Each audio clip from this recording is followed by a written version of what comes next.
The Dhammapada, verse 176. There is no evil that a liar cannot commit. Ekang dhammang atitasya musavadisya jantuno vitinna paralokasya nathi papang akaryang. There is no evil that cannot be done by the liar, who has transgressed the one law of truthfulness, and who is indifferent to a world beyond. Chincha Manavika falsely accuses the Buddha.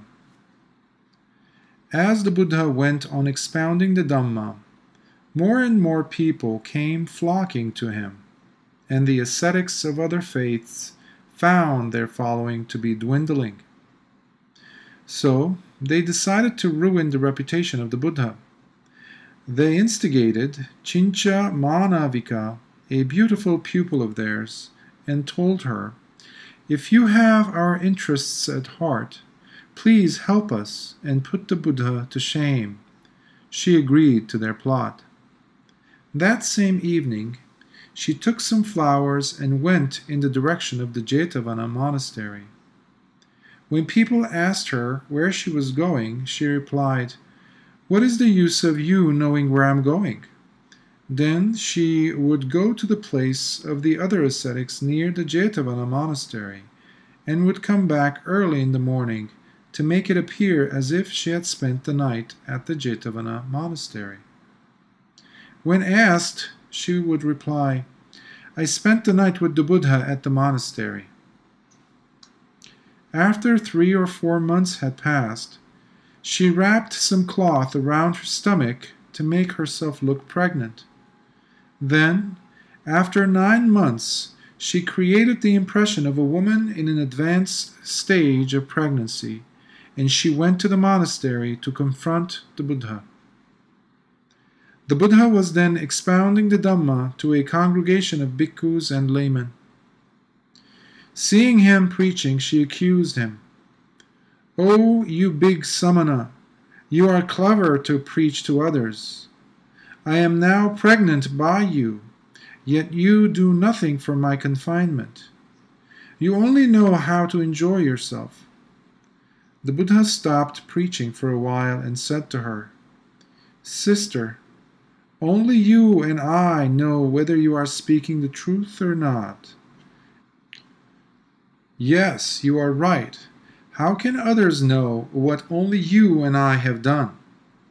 At that instant, Sakka, king of the Devas, became aware of the trouble taking place at the Jetavana monastery. So he sent 4 of his Devas in the form of young rats, who got under her clothes and bit off the strings that held the cloth around her belly.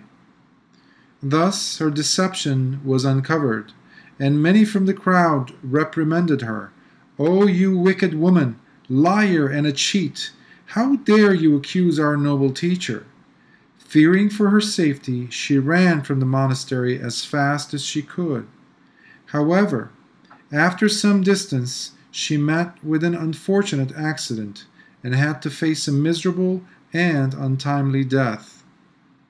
The next day, while the bhikkhus were talking about Chincha Manavika, the Buddha told them, "Bhikkhus, one who is not afraid to tell lies and who does not care what happens in the future existences will not hesitate to do any evil." The Buddha then revealed that Chincha Manavika, in one of her past existences, was born as the chief consort to a king. She fell in love with the king's son, but the prince did not reciprocate her love. So she conceived an evil plan to harm him. She disfigured her body with her own hands. Then she went to the king and falsely accused that his son had done this to her when she refused his advances. Without investigating, the king banished his son from his kingdom. When the king came to know of the true situation, she was duly punished for her evil deeds.